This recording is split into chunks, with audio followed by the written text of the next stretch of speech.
Cerca de 20.000 personas aquí en el Uruguay tienen más de $1 millón. Son los considerados ricos, los considerados millonarios de nuestro país. A ellos, el PIT-CNT y también un senador del Frente Amplio propone crearles un impuesto. Estamos hablando del 1% de la población. Esta propuesta ha despertado polémica política, también con distintos académicos y economistas. ¿Qué impacto podría llegar a tener en el Uruguay aplicar este impuesto? Este será uno de los temas de esta noche. Bienvenidas, bienvenidos. Así comienza el lado B. PIT-CNT plantea, hace ya tiempo que nos viene planteando, la posibilidad de gravar al 1% más rico, dicen. Y nosotros le planteamos que nosotros no vamos a crear más impuestos. Pero ahí el propio PIT-CNT dice, bueno, habría que buscar la forma de recaudar mejor en esos sectores de la sociedad.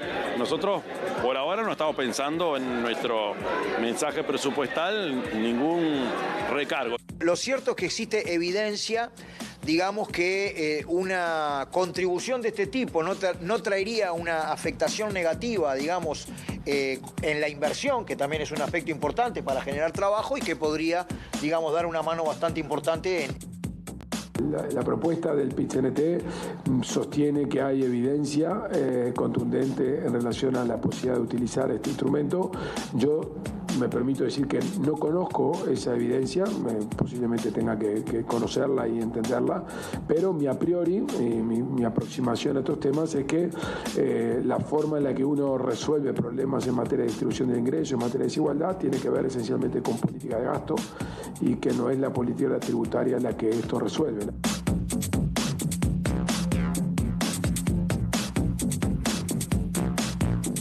Y de este y otros temas vamos a estar hablando en vivo esta noche aquí, abriendo la semana este lunes en Lado B, en la pantalla de TV Ciudad. Recibo al senador del Frente Amplio, Partido Socialista, Gustavo González. ¿Cómo estás, Gustavo? Bienvenido. Muy bien, un gusto saludarte a ti y a toda la audiencia. También están Mariana Contreras, Mauro Casas, ya los vamos a incorporar a la charla. Se ha generado un intercambio político con distintos académicos, economistas sobre este tema. ¿Te lo imaginabas que iba a generar como esta especie de revuelo también charlar sobre ponerle un impuesto a ese 1% más rico del Uruguay? Tocar a los ricos es un drama y hablar de ellos es peligroso en este país. Entonces sí, yo lo imaginaba, porque fíjate que todos los medios, por suerte, y yo me alegro, han abierto este debate.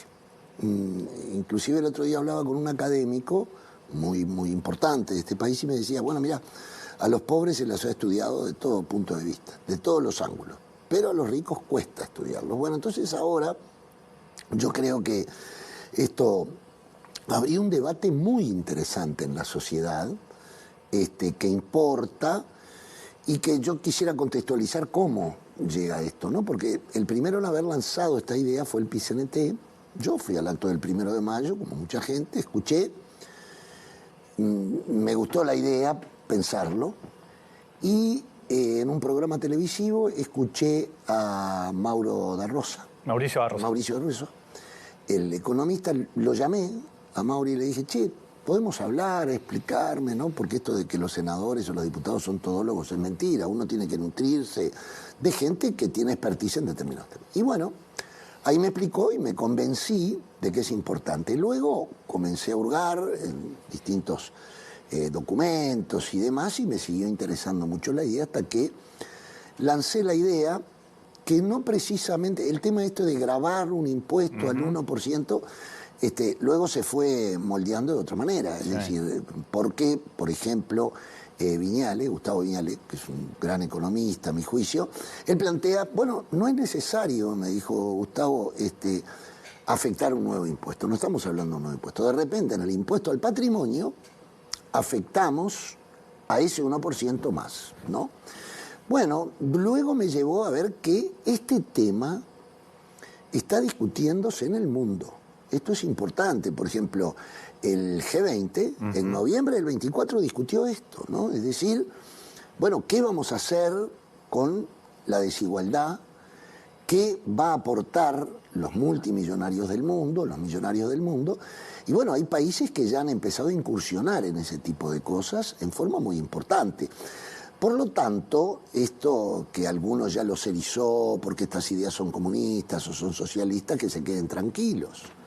El impuesto al patrimonio en este país lo puso el Partido Nacional y lo reafirmó Pacheco Areco. Entonces, ¿no? Y en ese momento, en las actas parlamentarias hubo debates también parecidos a estos y sin embargo no murió nadie. Ahora, yo me quedo con la primera respuesta que me diste en el arranque del programa, que me dijiste es peligroso, ¿no? Resulta peligroso tocar a los... Sí, ¿Por qué? ¿Por qué pensás No, eso? para el poder es peligroso, porque son ellos el poder. Entonces ellos siempre empiezan a meter el cuco, ¿no? Bueno, si nos tocan nos vamos. Porque eso está presente, ¿no? De que podés ahuyentar la inversión, a aquellos millonarios que generan empleo. Ninguna constancia de que esto haya afectado para que las empresas se fueran. Hay una realidad. Hace muy poco lo vivimos. En Colonia se fue una empresa japonesa, ¿no? En 24 horas, y no estaba este debate. Pero no podés asustar a aquellos que quieren venir y dicen, bueno, capaz que voy y termino... Esto es una propina para ellos. Una propina. Es una propina para los que tocan. Claro, pero para el país no. Para el país sería casi un punto del PBI, ¿no? Sí, lo que se calcula que esto puede significar un punto del PBI. Ahora, viste que siempre está planteado eso de el debate de pobreza y desigualdad. Hay algunos economistas que entienden que con ese impuesto no se estaría atacando de fondo, porque la otra discusión es ver qué se hace después cuando se tiene ese dinero, cómo se administra, cómo se reparte la torta. Por ejemplo, algunas cosas que he discutido con algunos compañeros y compañeras se puede focalizar, se puede decir, bueno, esto es para, por ejemplo, la pobreza infantil, un ejemplo, ¿no? O podría ser para otro objetivo. Y después los controles. Ahora, cuando yo te digo que es peligroso, es porque, mira, cuando vos ves cifras de los Maya Oro, realmente la desigualdad que hay en el país no se concibe con esto, ¿me entendés? O sea, yo creo que no podemos seguir pretendiendo solo afectar a los trabajadores. Por ejemplo, el IRPF, ¿quién lo paga? Lo pagan todos los trabajadores y las trabajadoras, ¿no? Bueno, ¿es momento de afectar al capital? Sí. ¿Es momento de ver cómo van los tributos en el país? Sí. El 50% del patrimonio, del impuesto al patrimonio, a lo que deben pagar, están exonerados. Hoy tomé nota de las exoneraciones que hubo en los últimos 4 años al capital. Es increíble, increíble. Son millones de dólares que el fisco dejó de ganar, ¿cierto?, para favorecer al capital. Y yo hablaba, porque lo mío era la vivienda siempre, de la ley de vivienda promovida, etcétera, pero no, hay mucho más. Entonces, esas cosas hay que verlas. Recién fuera de estudio, hablaba con un compañero y le decía, bueno, el impuesto más regresivo que hay, ¿cuál es? Es el IVA. Es el impuesto al valor agregado, ¿no es cierto?, que lo paga todo el mundo. Entonces, todos esos temas hay que conversarlos. Y esto, yo lo lancé a nivel parlamentario, público, ya hay senadores que han asumido, estoy de acuerdo. El 14 hay una charla de Constanza Moreira y Andrade sobre este tema, junto a otros académicos. Se han abierto debates que a mi juicio son muy importantes en el país. Ahora, estamos hablando de este 1% más rico, hay algunas diferencias, pero la academia maneja que son 17.000 y algo. Sí, otros después hablan de 24.000. Sí. Estamos hablando de esas personas que tienen como piso $1 millón. Exacto. Obviamente hay muchos que tienen más. Sí, sí. Y hay una situación de que esos millonarios van aumentando además su patrimonio, ¿no? En forma permanente, ¿no? Bueno, y estaba esta discusión de qué pasa, ¿no?, con ese impuesto, qué efecto puede llegar a tener. Lo veíamos recién en el TED Disparador, ¿no? Porque el presidente Yamandu Orsi en su momento dijo que no iba a haber más impuestos, que no se iban a crear más impuestos. ¿Cómo lo tomás eso, por ejemplo? Mira, yo te voy a explicar. Yo soy senador del oficialismo, ¿no es cierto? El Frente Amplio prometimos una cantidad de temas muy importantes para el país. Uno de ellos, la pobreza infantil, los 25.000 pesistas, las jubilaciones miserables, todos esos temas. Ahora, ¿podemos apostar solo a las inversiones? Yo creo que no. Yo creo que no. Las inversiones podrán venir o no podrán venir. Que sería bueno que vinieran, sí, pero no podés apostar solo a eso. Este es un instrumento más. Es un instrumento más. Una reforma tributaria a fondo es un instrumento más. El presidente de la República dijo eso. Bien. Pero el presidente de la República, igual que yo y que todos nosotros, vamos a tener que cumplir con lo que prometimos. Para eso estamos. Bueno, este será un instrumento que para mí hay que estudiarlo. Por ejemplo, se ha hablado mucho también de Odone, ¿no? Bueno, O'Donnell en las elecciones, en la campaña electoral, su primera declaración fue: no nos podemos aventurar a decir que no va a haber impuestos, nuevos impuestos. Y es lógico, como todo economista, porque vos no sabías con qué te ibas a encontrar. Ahora podemos hablar de lo que nos encontramos también, ¿no? Luego dijo, sobre la propuesta del PIT-CNT, dijo, bueno, hay que ver la solvencia que tiene el tema, podríamos verlo, no estoy de acuerdo, pero veremos, ¿no? Entonces, todo es dialéctico, todo cambia también. Nosotros tuvimos que salir al salvataje del CASMU. Hubo que salir al salvataje de la caja profesional. El tema del ferrocarril y 960 millones de dólares adelantados de este último presupuesto. Entonces, son todos temas que a mí me hacen pensar que va a ser difícil. Y si esto es así, no me va a gustar que me digan: mirá que va a haber recortes. ¿Me entendés? ¿Por qué? No vamos a... Entonces, recortes con esta situación, habiendo gente que tiene este patrimonio y que no se le puede afectar un 1%. Mariana Contreras, ¿cómo andás? Bien, ¿y vos? ¿Todo bien? Todo bien. Bueno, bienvenida, te escuchamos. Gustavo, me parece que lo que te quiero preguntar va bastante en sintonía con todo lo que venían hablando. Hace unos días Mauricio de Rosa, en un streaming, dijo algo así que plantear esto parecía una idea radical, ¿no? Cuando ya decía, no es que estamos planteando tomar los medios de producción, claro, es un impuesto a los más ricos del 1%. Y hablaba también como de una falta de utopía de la izquierda, ¿no? Como del mundo que uno quisiera, que necesita cambios estructurales para llegar. Y yo me pregunto si mucho de esto no pasa dentro del frente, ¿no? De las cosas que vos estabas diciendo, incluso del temor, qué sé yo, porque por momentos parece que algunos actores del frente asumen el discurso de los grandes ricos, como López Mena, ¿no? Que dice esto es inllevable. O de que se van a ir las inversiones, ¿no? Asumen ese discurso. Y el resultado es decirle a este tipo de cosas, no, en $1 millón, un impuesto del 1% son $10.000 anuales, o sea, poquito más de $1.000 por mes.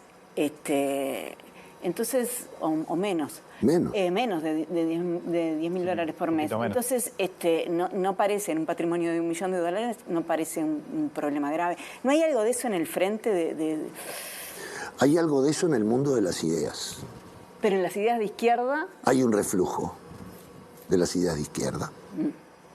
Hasta hemos cambiado el lenguaje algunos. Sí. Ya decir proletario es un problema. Sí. Ni hablemos de la revolución. Eso es todo un problema. Eso tiene que ver con, para mí, un reflujo de las ideas de izquierda, un retroceso. Y hay compañeros que han asumido, a mi juicio, y con todo el respeto lo digo, la derrota frente al capital. Hagamos lo posible, administremos la pobreza. Yo no estoy de acuerdo con eso, ¿cierto? Yo creo que, como nunca, el sistema está demostrando su irracionalidad. Estamos frente a una posible guerra mundial, si ya no se alargó, ¿no es cierto? La crisis del 2008, que siempre se reciclaba el sistema, le cuesta reciclarse ahora. Como dice Harvey, hay un efecto mariposa que se va posando la crisis en distintos lugares. Entonces, por ejemplo, las desigualdades continúan. En nuestro país, por ejemplo, nosotros tenemos situaciones muy delicadas desde el punto de vista de la pobreza. La periferia de nuestra ciudad hay que recorrerla y verla, ¿no? 40% de nuestros jóvenes no terminan secundaria. ¿Cómo van a entrar al mercado laboral? Va a ser difícil. ¿Pero hay espacio dentro del frente para debatir esto? Ah, sí, yo creo que sí. Yo creo que sí. ¿Y por darlo vuelta? Bueno, sobre todo con la gente. Yo he tenido discusiones en los comités de base, con la gente de base del Frente Amplio, y son debates muy interesantes. Por supuesto que complejos, difíciles, pero bueno, yo estoy dispuesto a dar ese debate, porque sin una concepción ideológica el mundo no puede caminar. Es decir, nosotros pensamos que no podemos venir a más de lo mismo, ¿no?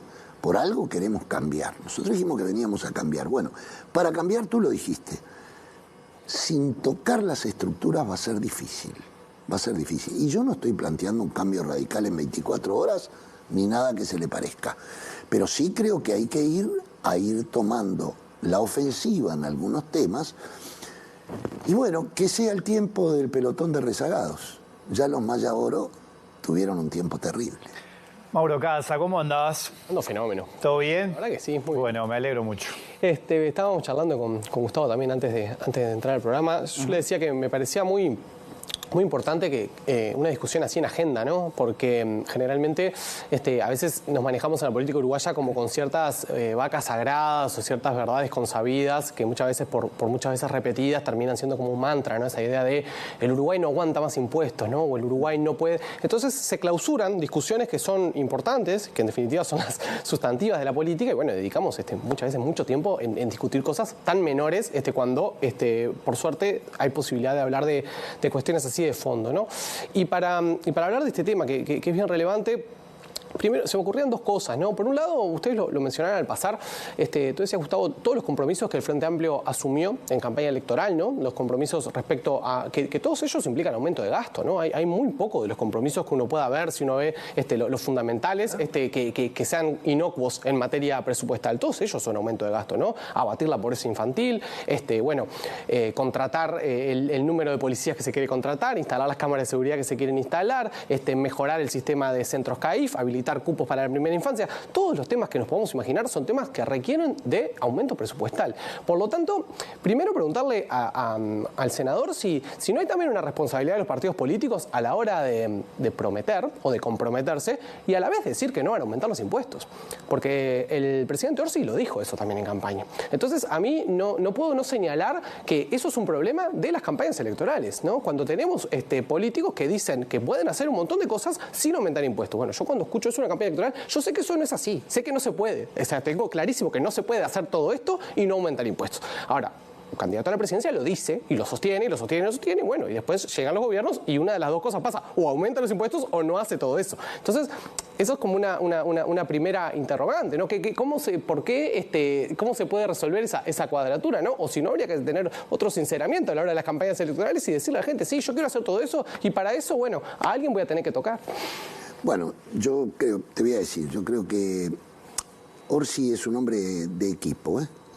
Yo lo he visto trabajar, fíjate, cada conferencia que hace siempre está con ministros a su lado o con gente del equipo. Yo pienso que lo dijo en su momento y estaría convencido, pero vamos a ver, porque la realidad te convence de muchas cosas. Yo creo que es un hombre abierto a discutir.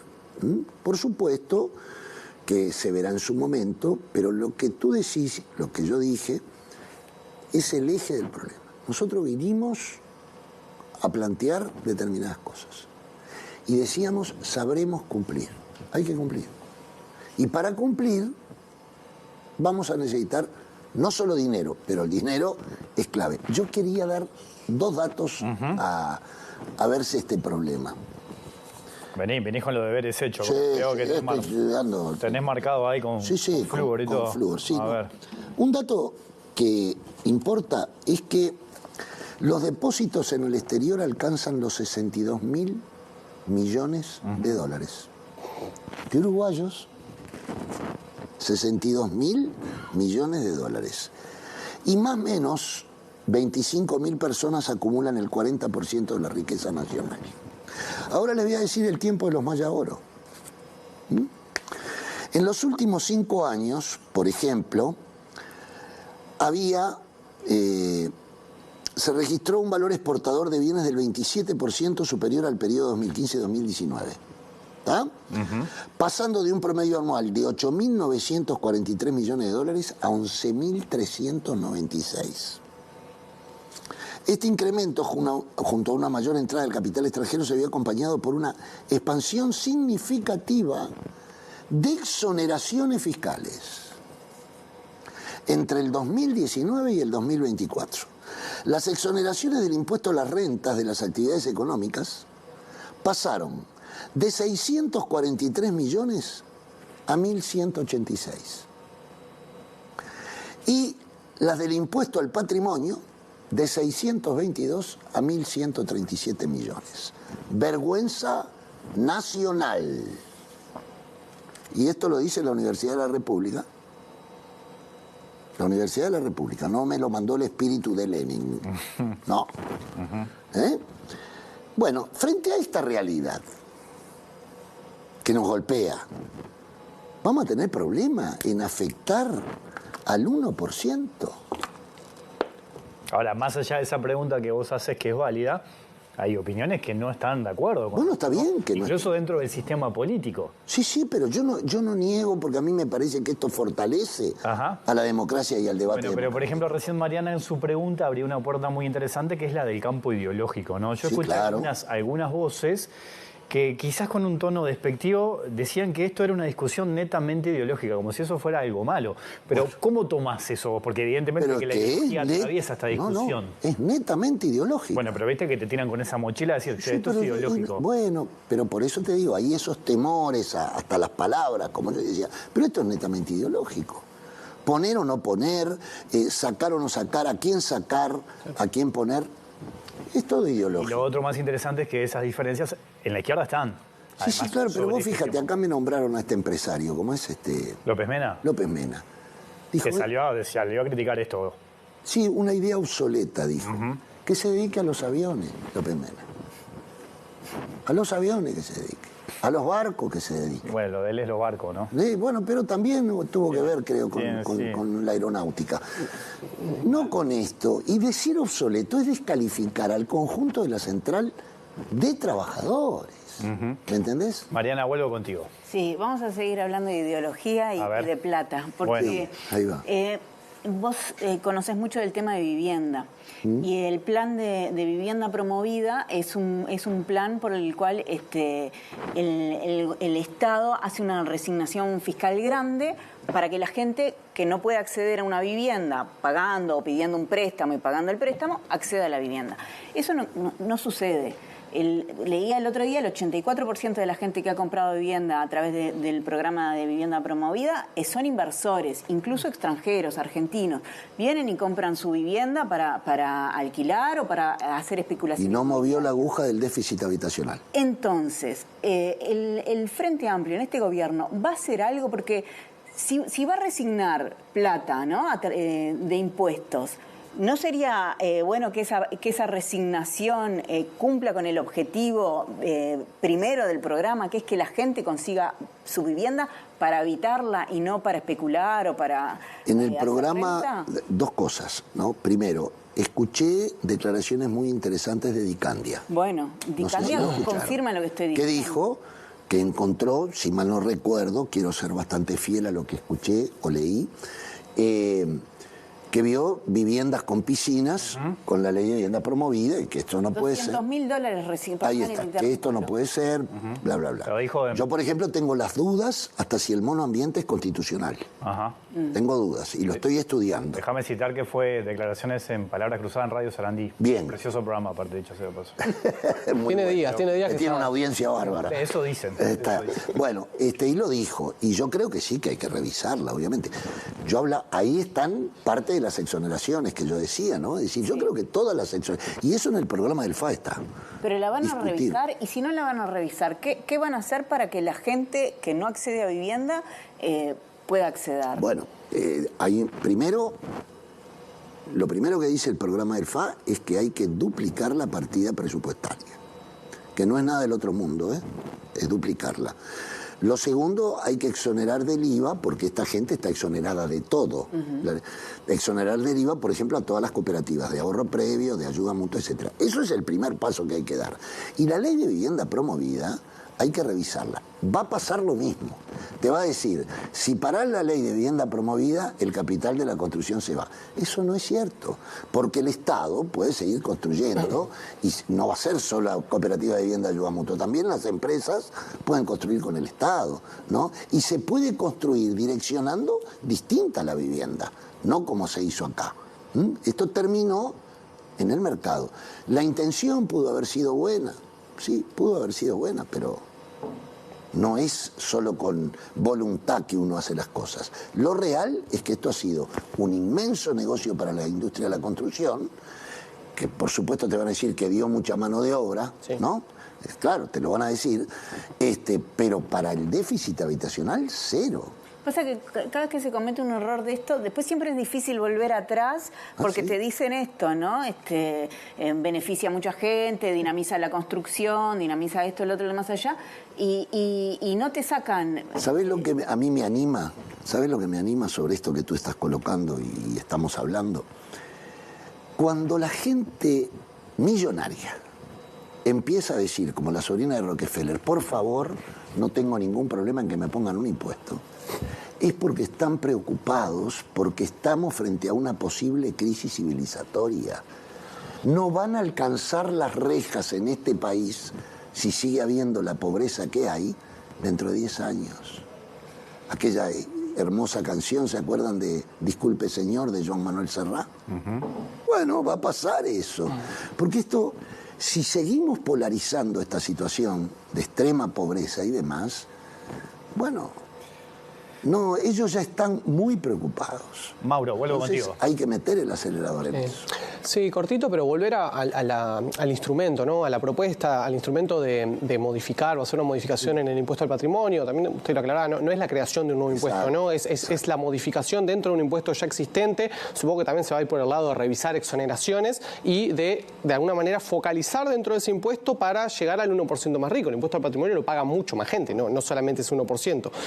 Pero ahí, para poder entender, porque estaría bueno explicar un poco esa mecánica, porque la gente que nos está viendo, yo tampoco no conocemos tan fino cómo funciona en ese sentido el impuesto y qué es lo que se modificaría.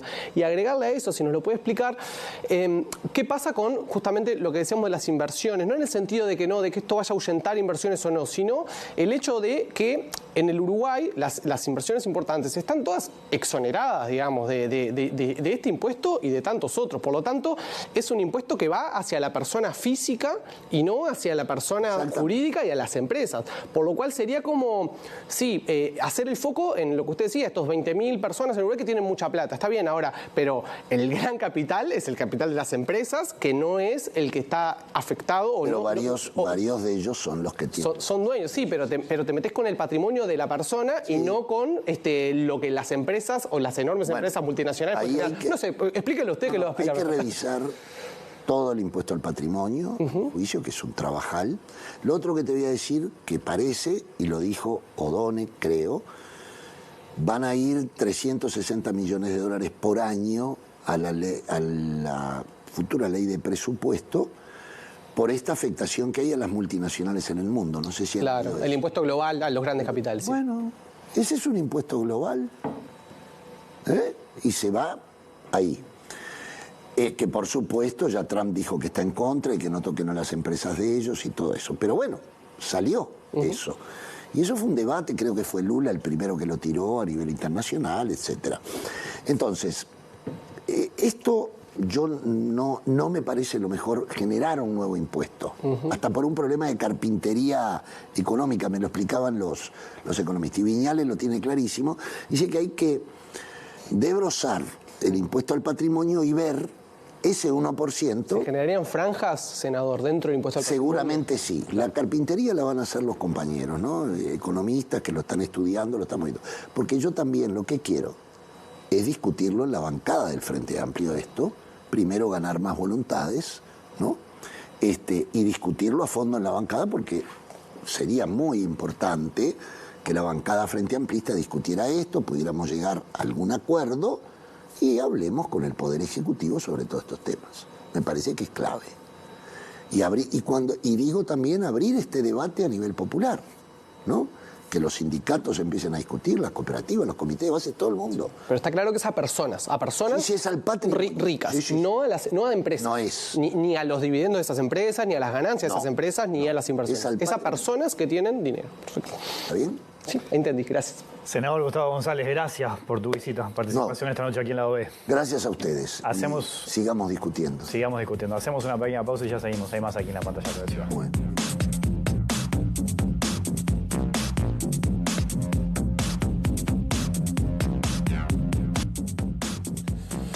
Y seguimos en vivo, segundo bloque aquí en lado B en la pantalla de TV Ciudad, sigo conversando con Mauro, con Mariana. Asumió Álvaro Delgado como presidente del directorio del Partido Nacional.